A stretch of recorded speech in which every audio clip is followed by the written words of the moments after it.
Wala ka bang pera at gusto mong magka-Robux? I got you, ma'am. Yan. Pumunta ka lang sa Play Store. Okay. Buksan ang Play Store at i-search ang Limor browser. Pagka-download mo, i-open mo lang. I-search mo lang naman dito ay Chrome Web Store. Yun lang ang gagawin mo.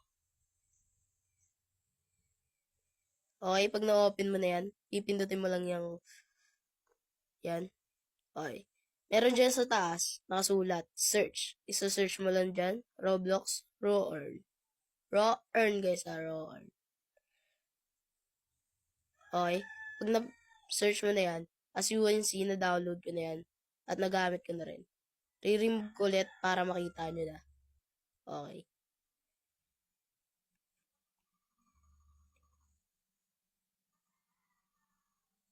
Hintayin nyo lang. O, yan na. Pag nabuksan nyo na yan, kailangan nyo pa dyan mag-login. Pero ako, tapos na ako. At kailangan nyo gamitin ang code ko para mag-extra 5 Robux kagad kayo. Ayan, nakapag-earn na ako dyan ng 105 Robux at gamitin nyo na ang code ko.